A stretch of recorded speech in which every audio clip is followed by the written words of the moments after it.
Queridos, eu quero ler um texto no livro do profeta Isaías, capítulo 35, versículo 3.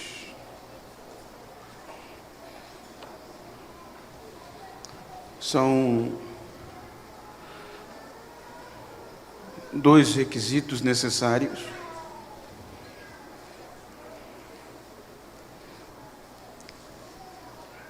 que está escrito: fortaleçam as mãos fracas e firme os joelhos vacilantes. Eu vou repetir, tão curtinho. Algumas versões chamam de frouxas. Fortaleçam as mãos frouxas e firme os joelhos tropeçantes. Amém? Tome os vossos assentos, por favor.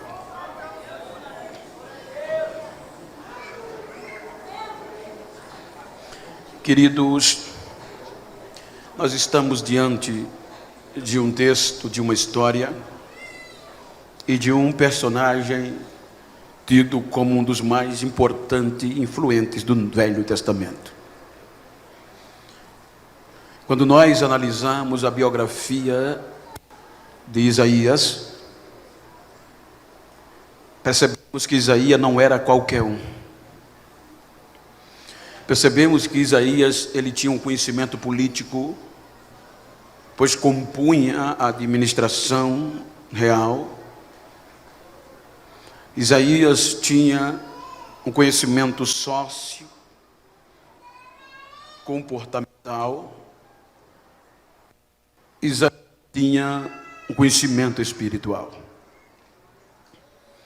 Ele era um jovem determinado e cônscio dos seus deveres.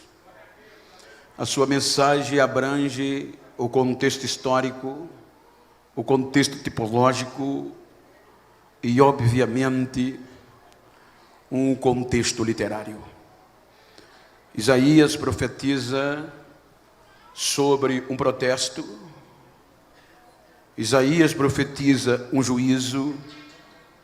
Isaías profetiza um novo tempo. Então, com base neste texto, eu quero falar-lhes sobre gerações ou geração remanescente. Quando nós vamos para o contexto do nosso vocabulário, a palavra remanescente é o resto, é aquilo que sobra, é aquilo que ainda tem. Quero pedir a vossa permissão para contextualizar a história da igreja e concluir com os desafios que nos são propostos. Se os irmãos observarem, Israel, como igreja, começa a entrar no cenário, obviamente, de uma forma coletiva, com 70 almas. Tudo vinha a crer que esse projeto não ia florescer, pois ele já nasceu de uma improbabilidade humana, pelo contexto patológico de Sara e como também de Rebeca. Porém, com 70 almas oriundas de Jacó, estava o projeto Igreja de Deus, povo de Deus. A Bíblia diz que a fome vem, e uma fome desesperadora. E como a terra do Egito era terra aonde o foco era refúgio para quem não tinha esperança e necessitados, era a potência bélica, também militar, bélica, como também sociopolítica e econômica, que sobressaía. Era o país top, era o centro de todas as coisas. Então, quando Deus percebe que viria tempos difíceis e que dentro de um contexto natural o projeto igreja não sobreviveria, então Deus vai trabalhar no Egito de forma sustentável. Quando nós analisamos arqueologicamente, historicamente o Egito, ele, com a chegada de José, mostra o cuidado de Deus. quando os irmãos percebam que a fome teria matado o projeto igreja. Porém, Deus levanta José como um remanescente, e ele vai e adentra no Egito.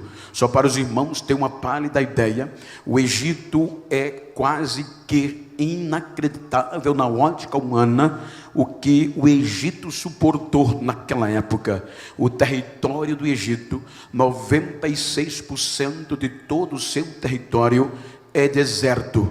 Desses 96%, os irmãos percebam que só sobra 4% que dava para sobreviver. Desses 4%, 2% deste território é população. E para sobreviver, na época da agricultura, da sobrevivência do cultivo, só restava 2%. Isto parecia quase que insuficiente para sustentar só o Egito. Imagina o mundo. Então Deus mostra a José na interpretação que viria um tempo difícil, um tempo de muita dor, de fome, mas viria um novo tempo depois.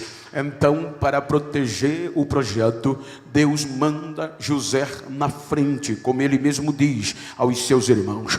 Por quê? Porque se os irmãos observarem, não tenha como sobreviver, tendo em vista que esses 2% de cultivo não era o ano todo, tendo em vista que a margem, o delta do Nilo, era a única fonte de sobreviver. Por isso que os egípcios tinham o rio Nilo como sagrado, tendo em vista que se você contaminasse, pelo menos cuspisse nas águas do Nilo, era o mais alto nível do pecado, você contaminar as águas do Nilo.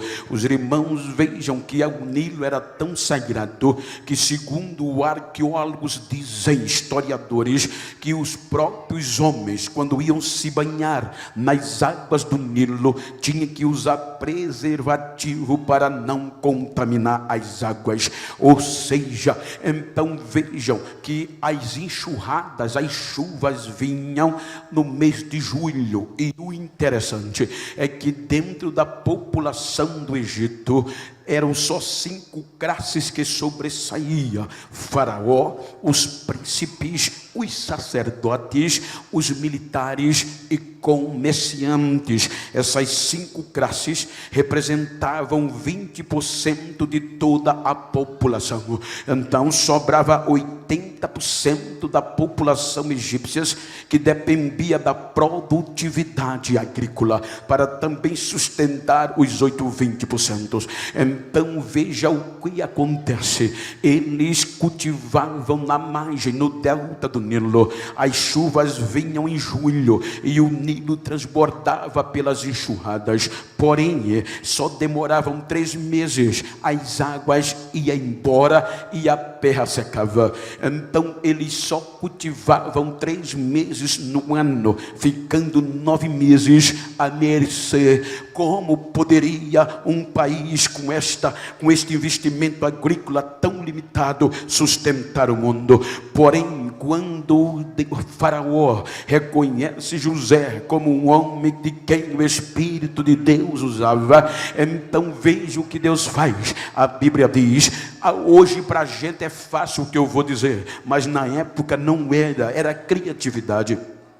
José vai analisar todas as cidades do Egito, como também ele vai analisar o que fazer para produzir, para sustentar os tempos difíceis. Então ele percebe que as enxurradas, quando passava, as águas se perdiam. Então ele agora, como autoridade real, como autoridade de Faraó, só existia ninguém mais que ele além de Faraó. O investimento era muito alto, mas Faraó assinava e aprovava, porque sabia que ele era um homem de Deus. Então ele começa começa na margem do Nilo fazer depressões. Ele começa na margem do Nilo cavar grandes cisternas e buraco para aproveitar as extras das águas do Nilo. Então, a partir daí, quando vem as chuvas, ela transbordava, e as águas que transbordavam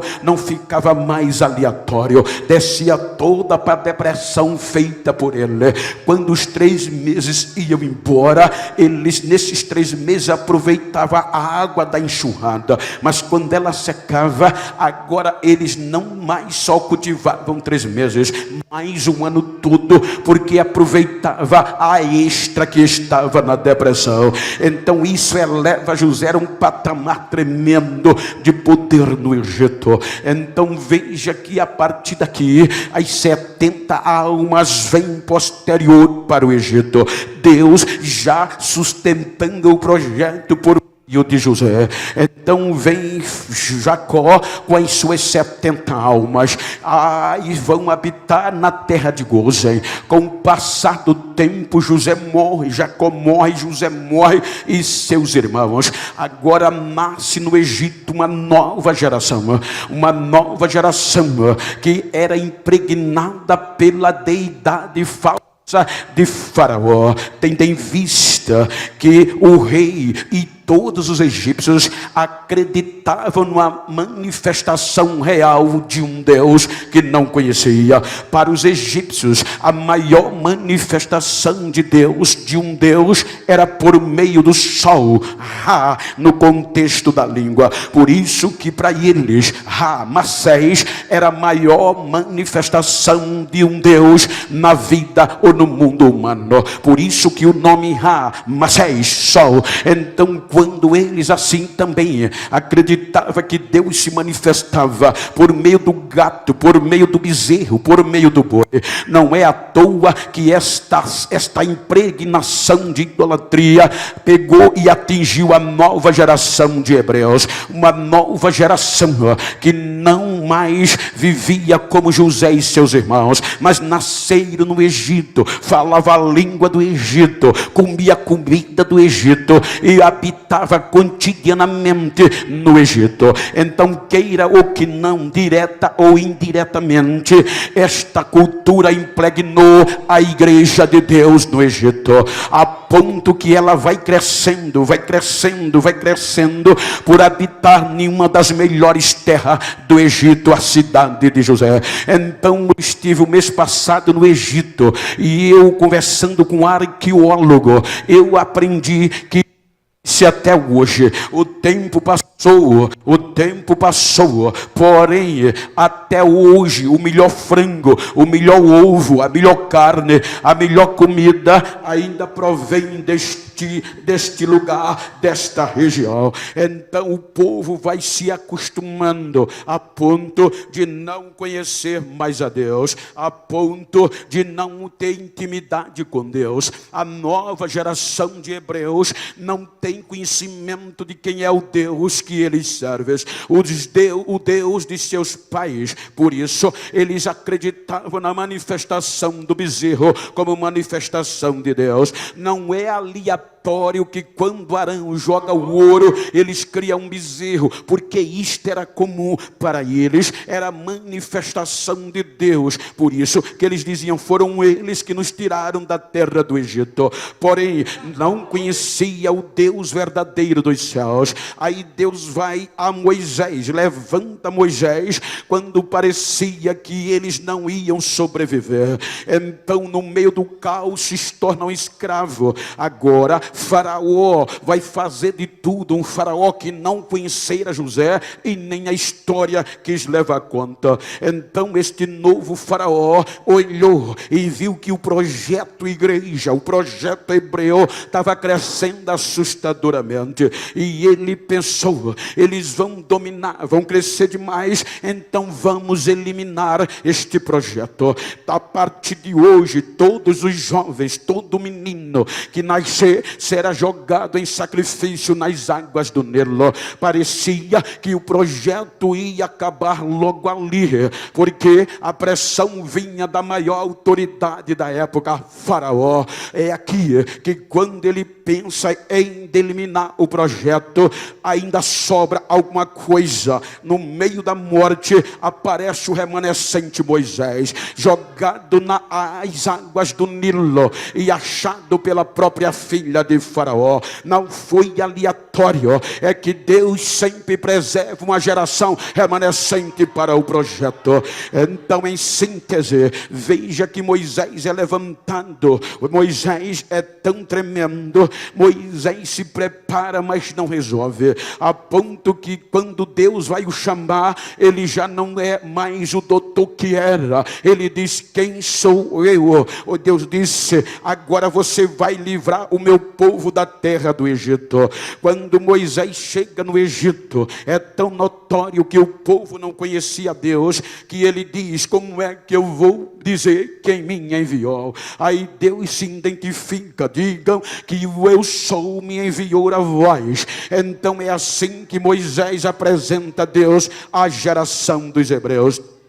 A Bíblia fala que quando eles agora acreditam por meio dos milagres, por meio da praga, por meio de quê? Por meio da morte dos primogênitos. Na cultura, até hoje, na cultura, o primogênito é o ápice da família. O primogênito, mesmo casando, ele não pode deixar a casa do pai. O primogênito, o Alisson, ele é responsável para cuidar do pai, para parar o pai, e é catequizado para amar até morrer. Então, tirando o primogênito, tira todo o contexto da família. Aí Deus, por meio da morte dos primogênitos, mostra quem ele é, detonando a maior autoridade política do Egito e todo o Egito. E o projeto igreja já não é mais escrava, já sai livre, agradando, adorando e sacrificando a Deus aonde ninguém esperava, por meio de um remanescente chamado Moisés. Eles cruzam o mar, depois de 3 meses chegam no deserto do Sinai. Quando eles chegam no deserto do Sinai, agora eles já sabiam quem era Deus. Agora Deus disse: agora eu vou me apresentar de verdade a ele. Ou seja, agora Deus vai propor uma aliança. Quem é casado sabe, quem vai casar, quem está namorando sabe o que eu vou dizer. Aliança no Ocidente e no contexto geral é um pacto, é um casamento, é um símbolo de unidade. Então Deus propõe por meio de Moisés fazer uma aliança com o projeto igreja no deserto do Sinai. Quando Deus propõe o que queria como noivo, como marido, então Israel como noiva, como mulher, diz: nós estamos de acordo, e por meio do sangue de um novilho é celebrado o casamento, a aliança, digamos casamento para melhor entendimento. A partir daqui houve uma unidade. Agora o povo sabia: o nosso Deus, ele é único, ele é verdadeiro, ele é poderoso, ele é santo e é digno de adoração. E Deus só pedia fidelidade. Então toda aquela geração, os irmãos sabem a história, quando esta geração parte do Sinai, os irmãos percebem que já há decepção. E agora o projeto igreja começa a declinar de uma forma assustadora, a ponto que quando chega antes da terra prometida, então Deus diz a Moisés: ninguém dessa geração incrédula, deste povo cruel e infiel, adentrará na terra que eu prometi, a não ser Josué e Caleb. O resto não vai entrar. Quando nós vamos para Deuteronômio, aí vem Deus com uma segunda chance para uma geração remanescente. Veja que Deuteronômio no original quer dizer segunda lei, segunda chance. Deus dá mais uma chance à nova geração. geração que nasceu no deserto, a geração que saiu do deserto ainda nos braços do Egito. Então Deus, Moisés ratifica todo o contexto da lei, e aquela nova geração reata a aliança com Deus. Agora vem Josué, lidera o projeto igreja com a morte de Moisés. Eles cruzam o Jordão. Quando ele, antes de cruzar o Jordão, a aliança estava tão no ápice que o Jordão se abre como o mar vermelho se abriu lá atrás. Deus começa a fazer tudo de novo no meio de uma nova geração. Agora eles adentram na cidade de Jericó. Veja que a aliança era tão real que quando a igreja chega no contexto dos espias em Jericó, uma mulher dentro de um prostíbulo, uma mulher sem cultura, digamos assim, uma mulher que não tinha na época YouTube, fanpage ou Instagram, nem Twitter. Como ela sabia daquilo? Quando os espias chegaram e ela falou, ela disse aos espias, foi uma prostituta que relatou: ora, vocês são da igreja, são crentes, somos. Olha, a gente aqui, ninguém tem mais coragem de viver. Em todo Jericó, do rei ao mendigo, ninguém tem mais ânimo de viver. Mas o que está acontecendo é que a gente sabe quem é o Deus de vocês. Todo mundo aqui está sabendo do jeito que ele abriu as águas do Mar Vermelho, como ele guiou vocês do deserto até aqui, como ele lutou as vossas guerras, e como ele destruiu a Sion e Og, rei poderoso dos amorreus. Então, por causa disso, aqui dentro ninguém tem mais coragem de viver, porque todos sabem que o Deus de vocês é Deus em cima no céu e é Deus embaixo na terra. Isto é o relato de uma prostituta. Então eles cruzam o Jordão. Quando eles cruzam o Jordão, a Bíblia diz que agora Josué vai distribuir as terras para esta nova geração. Vai distribuir as terras para a geração de Rúben, Manassés.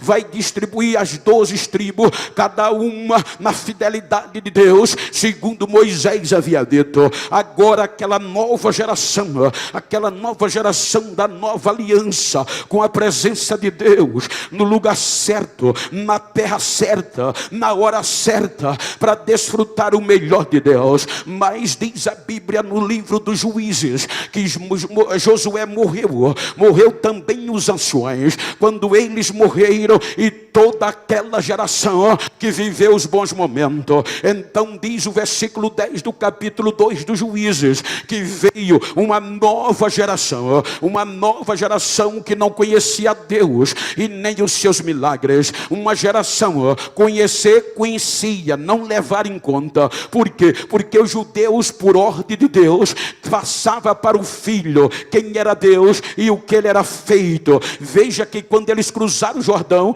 Deus disse: pega 12 pedras e deposita no arraial aonde vocês habitar. E quando os vossos filhos perguntar o que significa isso, vocês vão contar o que eu fiz no meio de vocês. Então eles conheciam, eles não levaram em conta. A Bíblia diz que esta nova geração desprezou o passado, desprezou a história, desprezou quem veio antes, e agora andava do jeito que queria, fazendo o que queria, adorando outros deuses, e se esqueceram de Deus. Agora não havia mais culto fervoroso. A corrupção vai comendo, a ponto de chegar até no contexto presidenciável, ao sumo sacerdote. A Bíblia diz que os filhos de Eli se depararam com a corrupção, vendendo o que não deveria vender, tendo relações ilícitas dentro da igreja, dentro do tabernáculo. Veja, e Deus tentando reconciliar, mas esta nova geração não queria. Era uma nova geração pós-moderna, que não levou em conta o que os seus pais pagaram lá atrás. Uma geração que estava em decadência por não reconhecer quem era Deus. Uma geração, eu costumo dizer que quando eu falo de avivamento, eu não quero ser soldado nem me gabar, mas muitos daqui irão de convir comigo. A gente não falava bonito, os nossos pastores era pro moda, era pra riba, era Jesus, mas os nossos cultos culto eram diferentes. Não tinha cantor como o Alisson, renomado. Não tinha pregador famoso. Não tinha cachê para ninguém. Não tinha hotel 5 estrelas. Mas o nosso culto fazia a diferença. Jesus batizava na arca. Jesus batizava na igreja. Jesus batizava no hino da harpa. E os nossos cultos tinham dificuldade para acabar por conta do poder de Deus caindo. Ele batizava no culto de doutrina. As pessoas pulavam a janela, quebravam a janela. Eu quero aceitar este Jesus de vocês. O barulho não escandalizava, o barulho atraía multidões.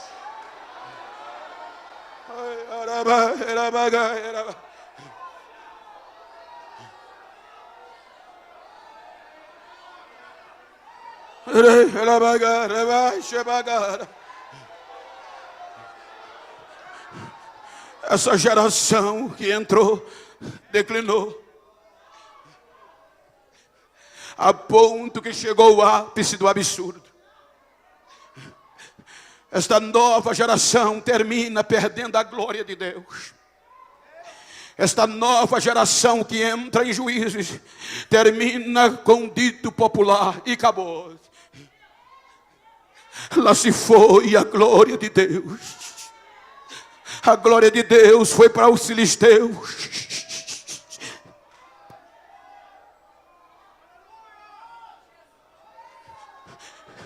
Quando o inferno pensava, agora eu quero ver, ela não volta mais. Aí Deus já tinha preparado uma geração remanescente. Aí surge Samuel como uma geração que ainda sobrava para manter o avivamento. Aí daqui a pouco está Samuel gritando até aqui, aonde não tinha mais culto a Deus, ele gritava no meio da guerra, até aqui, nos ajudou o Senhor e a sua presença é real, até aqui. Geração remanescente.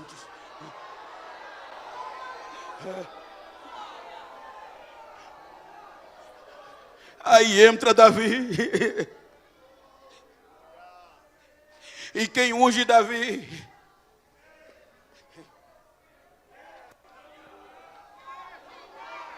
Quem passa a unção para Davi?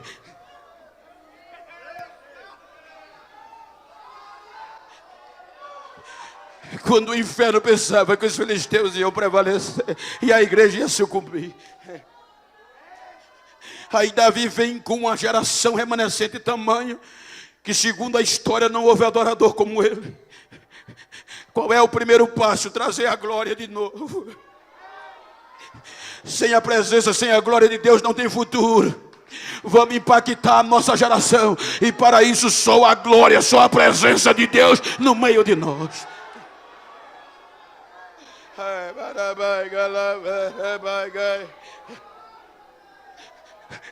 Passa para Salomão.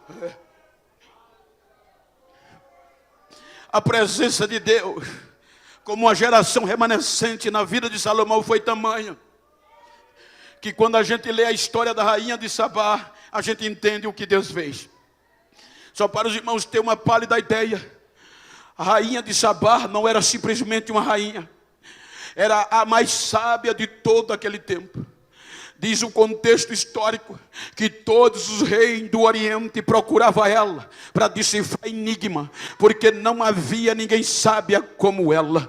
Ela predominava. Quando de repente surge Salomão, e Salomão não lhe pede conselho, Salomão não a visita, e a notícia chega com aquelas duas mães. Quando Salomão decifrou o enigma, a notícia pipoca, que a Bíblia diz que a partir dali a fama dele começou a expandir por todo o território. Quando a notícia chega lá na Etiópia, a rainha de Sabá não acreditou. Quem é este homem mais sábio do que eu? É a geração remanescente de Davi, é a geração remanescente do avivamento.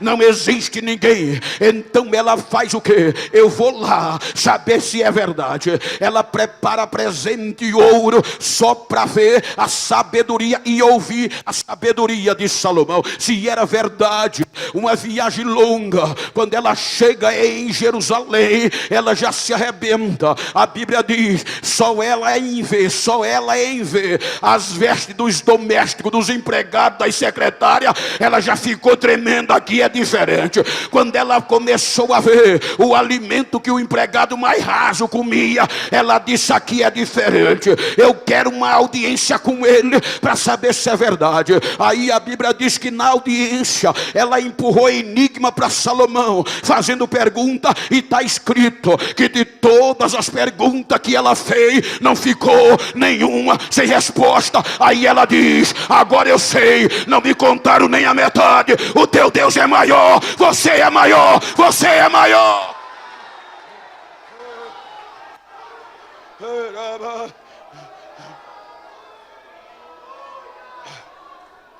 Agora a fama vem,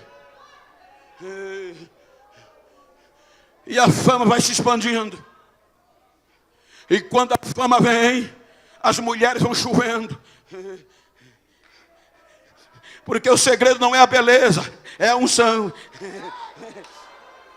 Aí Salomão se corrompe, e agora vai perdendo a presença, a ponto de extorquir com juros absurdos os moradores do norte, cobrando impostos, porque sem a orientação de Deus, a decadência vem. E para manter a luxúria do reino, os moradores da região do norte, Galileia, pagavam um preço exorbitante, e Samaria por ali.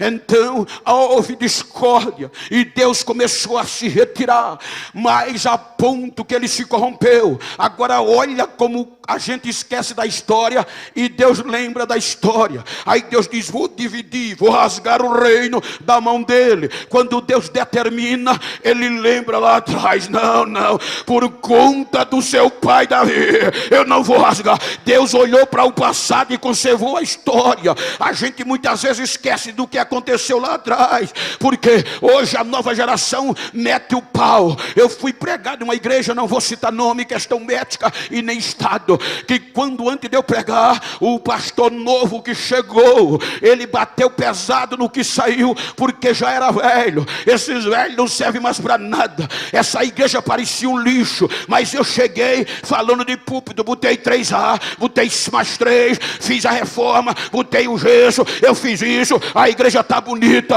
só tinha morcego. Ei, antes do morcego de um gesso tem uma história. Ele pagou caro para você fazer isso, ele pagou caro.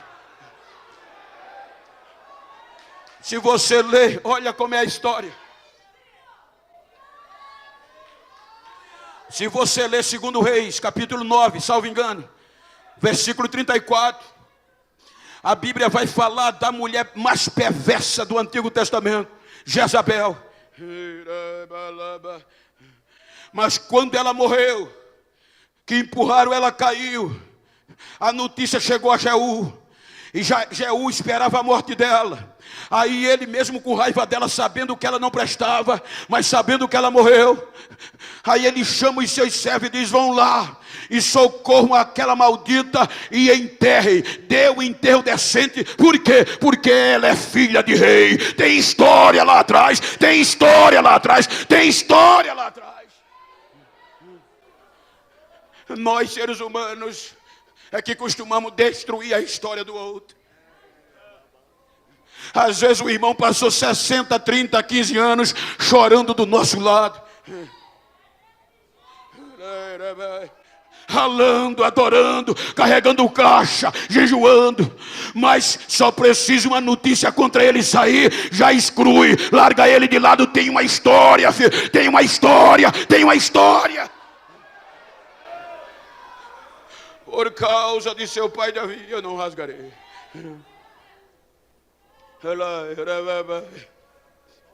O reino se divide. Norte, 10 tribos. Sul, 2 tribos. Agora o que era unido começou a guerrear. As 10 tribos do norte se ensoberbeceu. E volta o velho costume do Egito, adorar bezerros de ouro.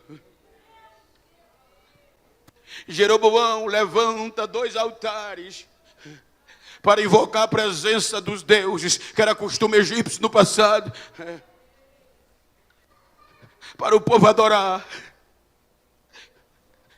Aí Deus, por este amor, pelo seu projeto igreja, chama Oséias, o jovem profeta, e diz: Oséias, Israel foi infiel. Eu quero que você vá lá em Samaria.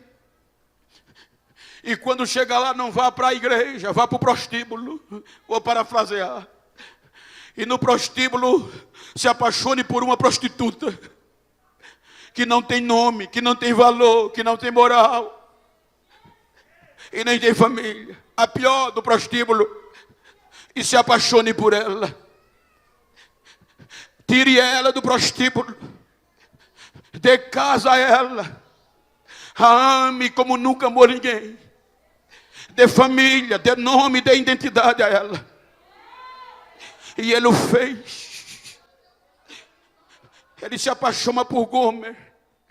A ama, da casa, da identidade, dá filhos. Quem olhava para ela nem lembrava que ela foi prostituta. Mas quando ela estava no ápice do amor com o marido, a saudade do prostíbulo veio. E ela largou o marido, largou os filhos, a casa, e voltou para se prostituir no prostíbulo. Aí Deus diz: Oséias, vai lá e traz ela de volta.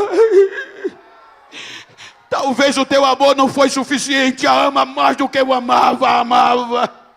Ele vai lá e busca ela de volta. E Deus disse: quando Israel te perguntar que loucura você fez, aí você vai dizer: assim diz o Senhor, assim fizeram vocês comigo, mas eu quero que vocês voltem para mim. Eu amo, eu quero que vocês voltem.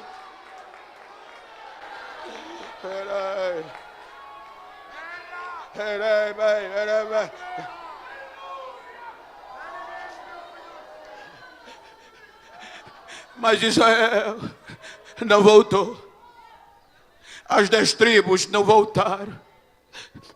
Aí Judá, as 2 tribos também resolveu se afastar de Deus.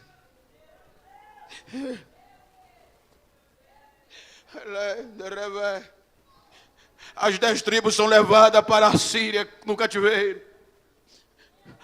E as 2 tribos voltaram aos princípios do Egito. Judá adorar a outros deuses.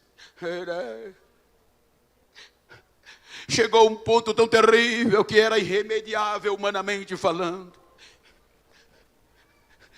Aí é aqui que Deus usa mais um remanescente chamado Isaías.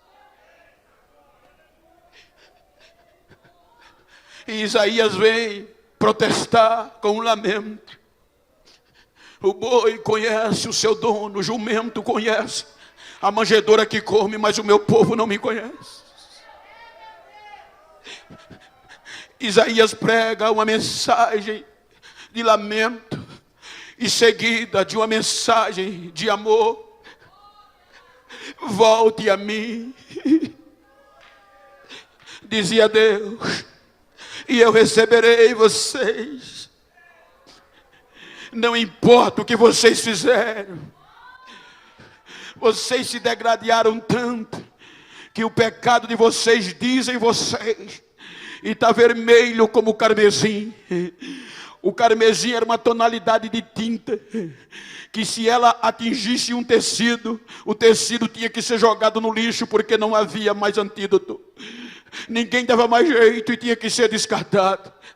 E eles olhavam um para o outro, vivendo como queria, povo imundo, no meio de um povo de impuros lábios, pecador, olhava um para o outro e dizia: você está pior do que o carmesim, tem mais jeito não. Aí a mensagem de Isaías era assim, diz o Senhor: voltem para mim, porque o pecado de vocês pode estar do jeito que for, vermelho, feito o carmesim, eu vou deixar branco como a branca neve, eu só quero que vocês voltem para mim.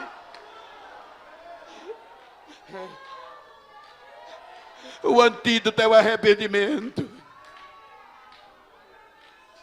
Diga para quem está ao seu lado, não importa o que aconteceu, o antídoto é o arrependimento. Veja que Isaías vai profetizar e eles não dão ouvidos. Aí vem a mensagem de juízo. Veja que Isaías vai profetizar o cativeiro, o sofrimento, a ponto de o projeto igreja se tornar escravo de novo. Se vocês não se voltar para Deus, Ele vai entregar vocês nas mãos dos caldeus. Ele profetiza um momento difícil e humanamente irreparável. Ele profetiza uma destruição total em Jerusalém. Mas depois que ele termina a mensagem do juízo, o tempo difícil, a partir do versículo 35 ou um pouco antes, 34, ele vai profetizar um renovo, um tempo muito diferente, um novo tempo. Ele vai profetizar no final do capítulo 34, depois do juízo, ele diz: mas vocês, depois desse tempo, Deus não vai desistir. Vai vir um novo momento e Deus vai cuidar de vocês, e vocês não serão mais envergonhados, porque lá vai estar o Deus de vocês. Quando ele vai para o 59, ele diz: clamem, porque Deus é poderoso, as mãos deles não estão encolhidas, nem os seus ouvidos agravados para não ouvir. É só clamar que Deus não desiste. Aí no capítulo 35 ele pede duas coisas para quem quisesse viver um novo tempo. Qual era? Fortalecer as mãos fracas e enaltecer e fortalecer os joelhos vacilantes. Então veja que mão fala de obra, de trabalho, joelho, mobilidade. Quando ele fala isso, era que o cativeiro ia levar a um ponto tão cruel que não ia ter mais esperança para sobreviver. Eu cortei cana dos 12 aos 18 anos, aos 17, e eu sei o que é usar as mãos para trabalhar. Esta mão direita, que era a mão do cabo da foice, tinha dia para missionária Eliane que o sangue corria. Eu olhava para o papai e dizia: pai, eu não aguento. Ele dizia: pegue e busque força onde não tem, mas parar não pode. Você vai fortalecer-se, porque senão não vai ter alimento no final da semana. Pai, é 20 quilômetros, são os 20 quilômetros aonde a gente vai a pé. Não importa, eu não aguento, aguenta. Fortalece o joelho, vai ter que chegar lá. Ou seja, olha para quem está ao teu lado, diz: independe do momento, fortalece as tuas mãos e os teus joelhos. Nesse reino não dá para parar, não dá para desistir, não dá para ter moleza.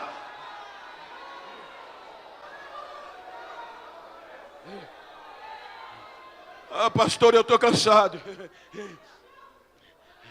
O tempo vai me fazer parar e eu não aguento mais. Aguenta assim. A ordem é: fortalece as mãos fracas, filho. Ah, pastor, não tem nem coragem mais de sair de casa. Levanta, bota força no joelho, que está vindo um tempo de adoração melhor do que o passado. Israel é levada para o cativeiro.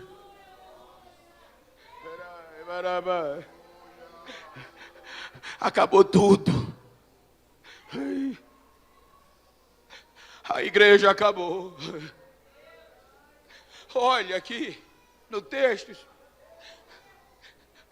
os vizinhos de lado, Jordânia, Cisjordânia, sírios, vendo o massacre dos babilônios, gritava: acabou, quero ver agora, tem mais jeito não. O orgulho lá embaixo, o templo derrubado, a cidade tocada a fogo. Só que Nabucodonosor disse: já que vai estar tudo acabado, vamos preservar alguma coisa. Traga alguns jovens de lá.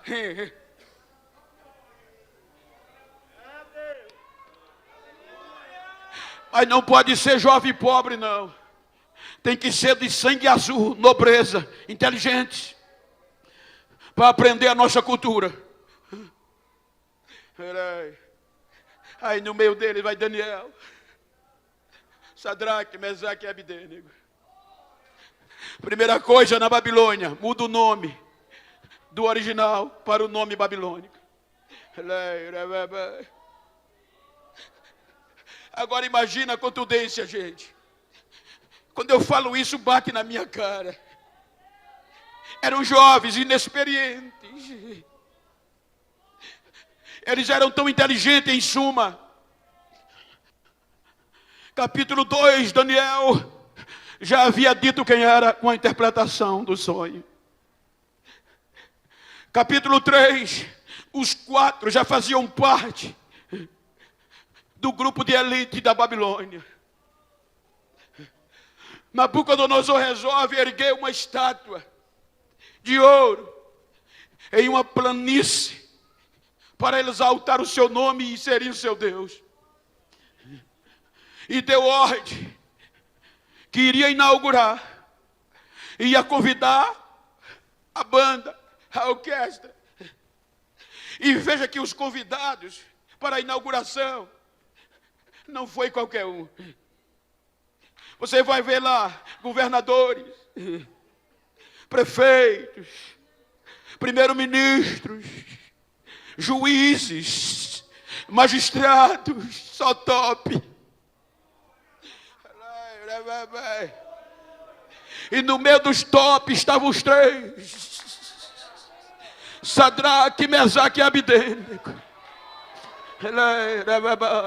Agora olha o que é que faz uma geração remanescente. Se você olhar de onde eles saíram, não tinha mais jeito. Acabou. Na ótica humana, só a miséria ficou. Palácio derrubado, a casa dos nobres. O templo derribado, a cidade queimada. A fé do povo acabou. E agora eles estavam no melhor país do mundo, com um futuro promissor. Sem o papai, sem a mamãe, sem o pastor. Então agora a gente vai aproveitar. Vamos fazer a nossa vida. Já que a gente está no grupo de elite dos caldeus. Aí a ordem para os nobres é: eu vou mandar tocar a música. E todos têm que se dobrar diante da estátua que eu levantei. Uma coisa é eu estar perto do Wallace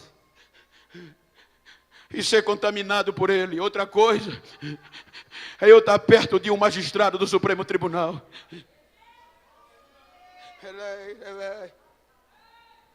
Outra coisa é eu estar perto de um governador. Partimos do pressuposto que eles estavam aqui o juiz do Supremo Tribunal Babilônico. Do outro lado o governador. Quando a música toca, todos os juízes, governadores, todos os importantes botam a cara no pó.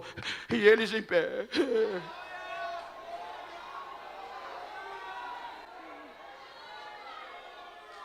Ainda tem uma geração remanescente. Quando tudo estava acabado, ainda sobrava alguma coisa, ainda tinha o resto. A Bíblia diz que os magistrados, vejam, que todos tinham acesso ao rei. Para ter acesso ao rei não era qualquer um. Quando eles viram aquilo, os mais importantes procuraram Nabucodonosor e contaram: tem 3 crentes aí. Tem 3 hebreus que estão desafiando o Senhor e não fizeram caso da estátua que o Senhor levantou. Quem são eles? Sadraque, Mesaque e Abidênego. O Senhor conhece eles, são hebreus. Aí a Bíblia diz que irado, um rei irado fica bom, não tem perdão. Irado, Nabucodonosor manda chamá-los. Veja que eles não eram qualquer coisa. Se fosse, Nabucodonosor mandava enforcar, mas eles tinham poder no reino. Chame eles aqui, tragam. Eles chegaram. Aí Nabucodonosor olha no olho e diz: é verdade que vocês não estão honrando a mim, nem a estátua que eu levantei? Então eu vou dar uma segunda chance a vocês. Eu vou fazer tocar tudo de novo. Vou fazer um culto pagão de novo. Vou convidar todo mundo de novo. E quando a música tocar, se vocês não se dobrar, eu vou jogar vocês na fornalha. E quero ver qual é o Deus que vai livrar vocês das minhas mãos. Quando ele disse assim, o bonito é a resposta. Eles três unânime disseram: ó rei, quanto a isso nem precisa a gente responder. Ele estava dizendo: o senhor sabe de onde a gente veio, o senhor sabe quem a gente é, o senhor sabe quem é o nosso Deus.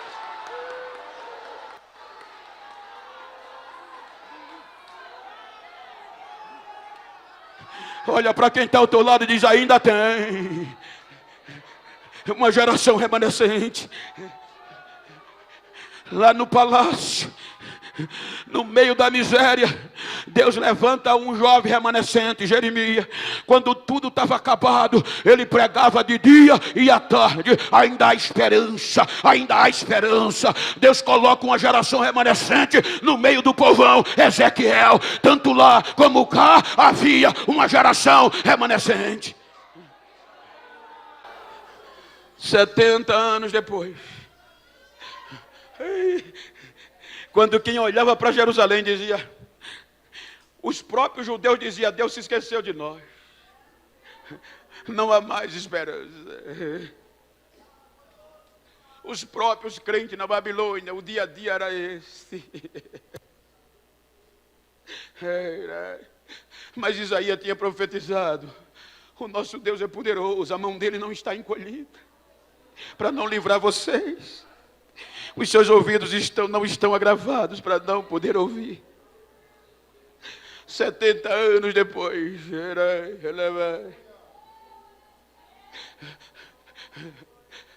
aquela geração de hebreu, um grupo de remanescentes, no meio do cativeiro, tem saudade dos cultos que havia no passado. Lembro daqueles cultos de Jerusalém e tem saudade da glória de Deus. E vão para a beira do rio chorar. Qual era o motivo? Salmo 137, saudade dos cultos de Sião. Aí vão chorar. Quando eles choram, lembrando-se de Sião, os ouvidos de Deus ouvem. Quando ninguém acreditava mais, quando dizia acabou, mas Isaías estava dizendo: se prepare que vem um novo tempo. A dificuldade não pode cansar. Se cansou a mão, é hora de fortalecer. Aí Deus vai e ouve e desce e diz a Ezequiel: filho do homem, eu posso fazer o que ninguém pode mais fazer. Senhor, só tu sabe, profetiza, eu vou trazer vida de novo.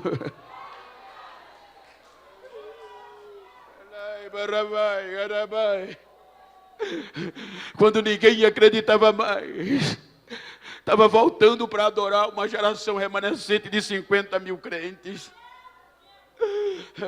Aquelas nações que diziam: o projeto acabou, foi destruído. Agora olhava e via eles voltando para Sião. Quando eles voltavam para Sião, eles não tinham outra coisa a não dizer: grandes coisas fez o Senhor a eles. O projeto está de pé. Aí eles cantando diziam: é verdade, quando o Senhor restaurou a sorte de Sião, ficamos como quem sonha. A nossa boca se encheu de riso e a nossa língua de um cântico novo. Então por todo lado se ouvia dizer: grandes coisas fez o Senhor a eles. É por isso que nós estamos alegres. Um novo tempo. O que é que eu quero dizer? Olhe para mim, por favor.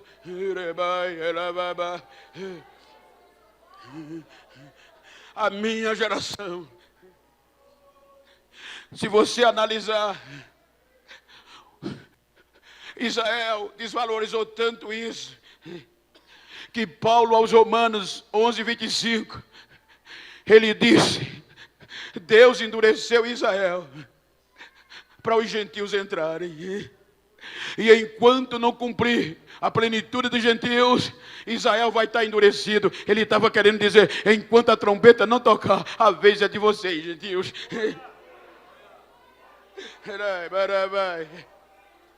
A minha geração, a nossa geração, está saindo de um processo nunca vivido antes.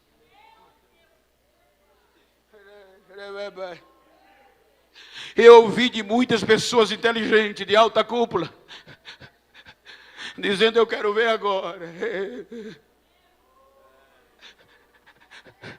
Porta de igreja fechada. O projeto vai ser destruído, nunca mais vocês vão cultuar. Mas o projeto de Deus não depende de 4 paredes. Era nos apartamentos, era nas casas. Eu recebi a ligação de crente chorando: pastor, vamos adorar junto, vamos adorar junto, vamos adorar juntos. Muitas empresas fecharam, outras mudaram de nome, mas a Assembleia de Deus continua a Assembleia de Deus.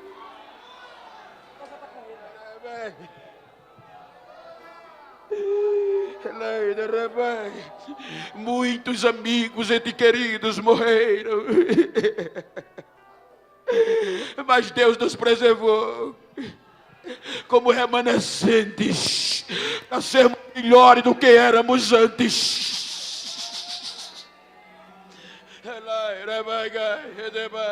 Olha para quem está ao teu lado e diga: fomos preservados como uma geração remanescente, para sermos melhores.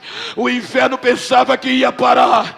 Ele não acreditava que no dia 14 de abril de 2022 íamos estar de volta de novo na nossa convenção para adorar, para adorar, para adorar. Geração remanescente ainda tem.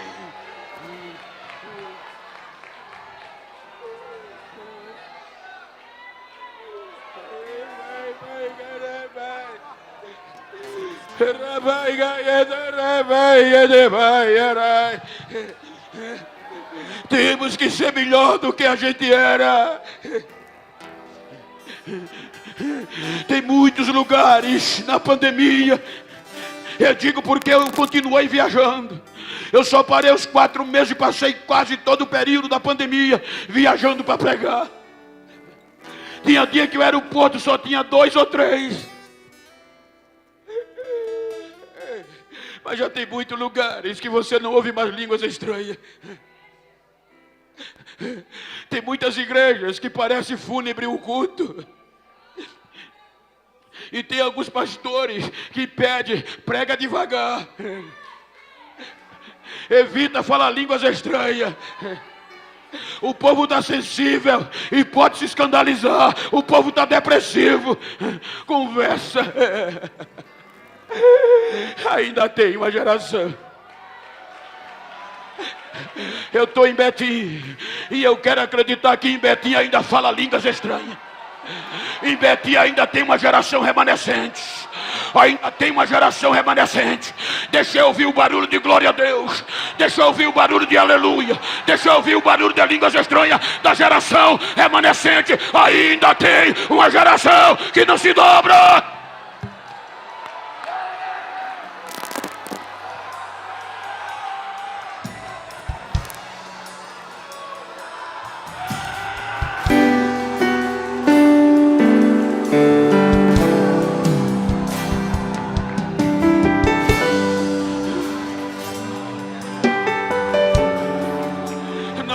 Deixar essa chama apagar. E Deus só pediu 2 coisas: fortaleçam as mãos cansadas e os joelhos tropeçantes, porque vem um novo tempo. E no novo tempo vocês vão pular feito cordeiro, vão saltar, vão cantar. Vai vir um novo tempo de avivamento e é a nossa hora.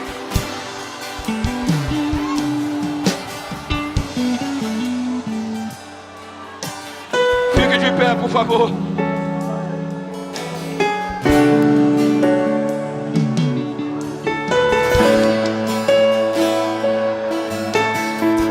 Se você está perto de uma pessoa do mesmo sexo ou íntimo, baixa um pouquinho o som. Vira para ela aí, vira para ela.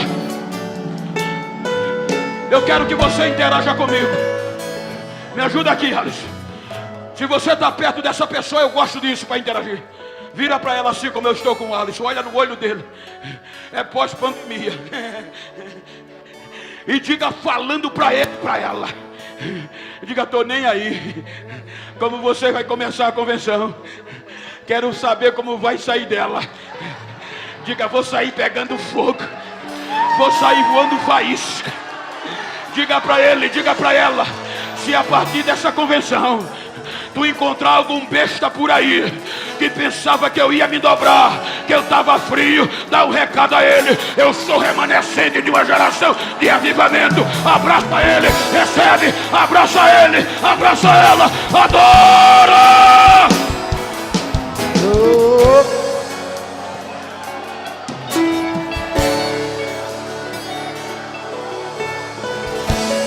Bem sei eu que tudo pode, nenhum dos teus planos podem se frustrar.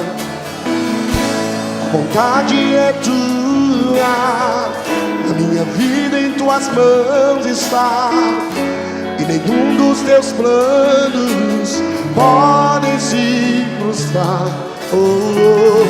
Nenhum dos teus planos podem se frustrar.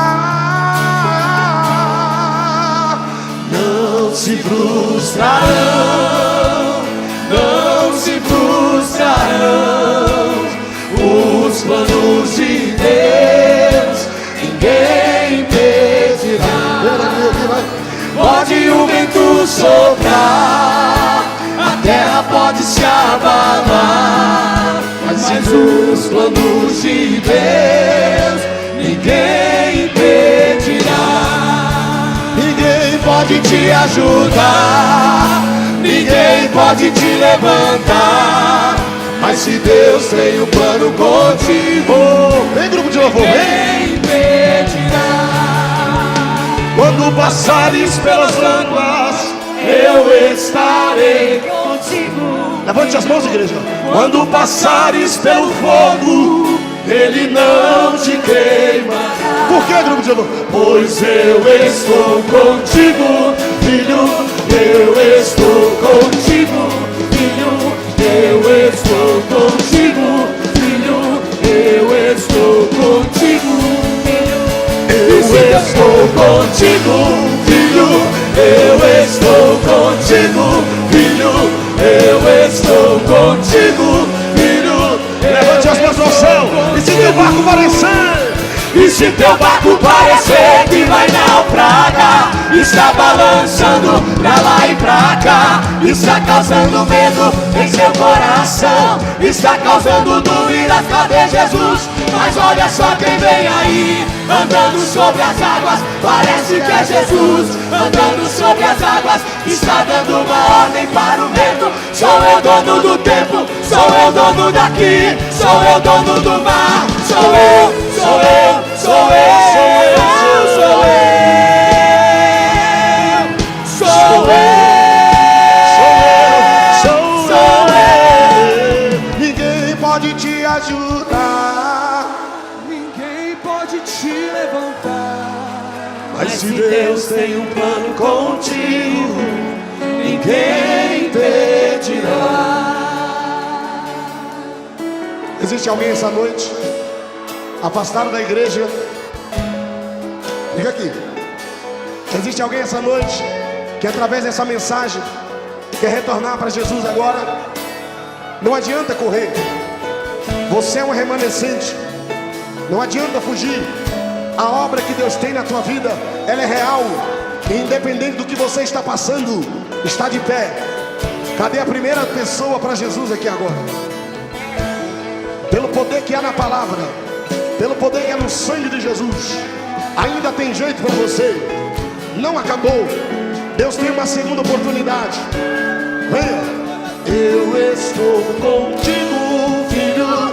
Eu estou contigo. Sai do seu lugar e venha. Eu estou contigo, filho. Sai do seu lugar e venha. Retorne para ele agora. Eu estou contigo, filho. Eu estou contigo, filho. Eu estou contigo, filho. Levante as mãos. Se teu barco parecer que vai naufragar, está balançando pra lá e pra cá, está causando medo em teu coração, está causando dúvidas, cadê Jesus? Mas olha só quem vem aí, andando sobre as águas. Chegou uma vida pra Jesus aqui. Cadê a segunda? Vem, vem, vem, vem, ordem para o vento. Sou eu dono do tempo. De novo, se teu barco. E se teu barco parecer que vai naufragar, está balançando pra lá e pra cá, está causando medo em teu coração, está causando dúvidas, cadê Jesus? Mas olha só quem vem aí, andando sobre as águas, parece que é Jesus. Andando sobre as águas, está dando uma ordem para o vento. Sou eu dono do tempo, sou eu dono daqui, sou eu dono do mar.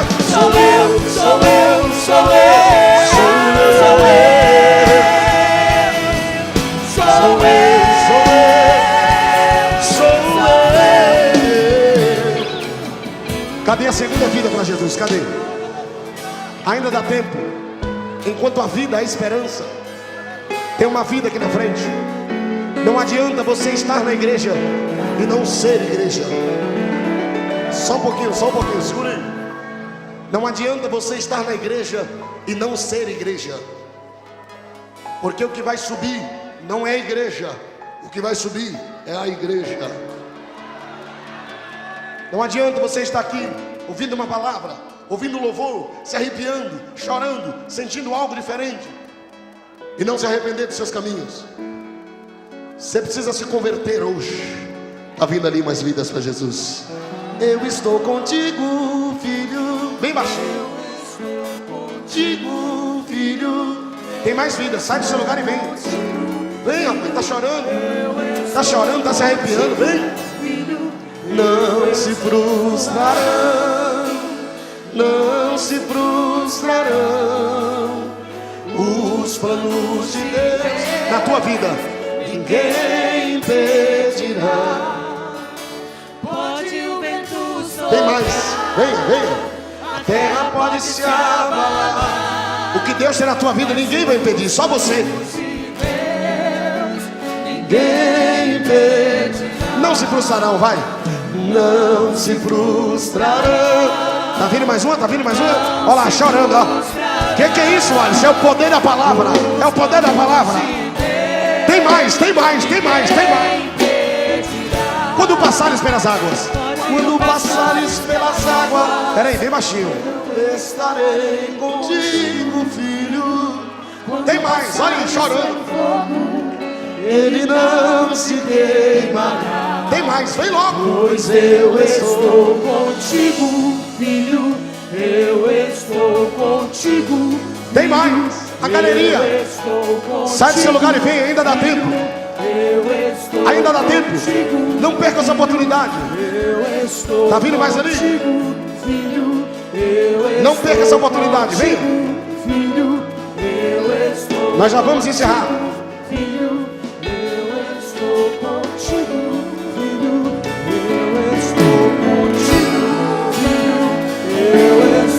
Contigo, filho, eu estou contigo, filho, eu estou. Glória a Deus. Nós vamos orar por essas vidas que estão aqui, aceitando Jesus como Salvador, voltando para a casa do Pai.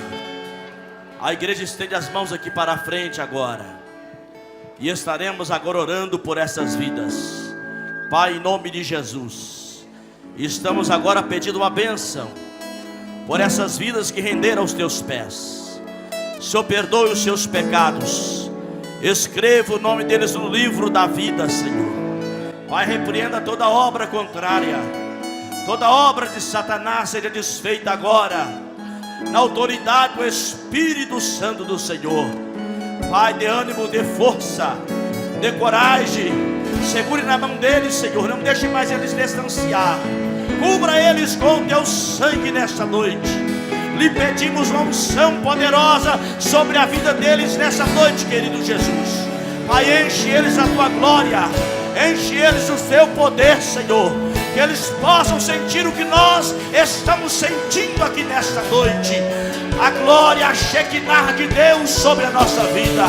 Pai, continue E a se teu barco abençoar. parecer que Em vai nome de naufragar, Jesus. está balançando pra lá e pra cá, está causando medo em seu coração, está causando dúvidas, cadê Jesus? Mas olha só quem vem aí, andando sobre as águas, parece que é Jesus, andando sobre as águas, está dando uma ordem para o vento. Sou eu dono do tempo, sou eu dono daqui, sou eu dono do mar, sou eu, sou eu, sou eu, sou eu,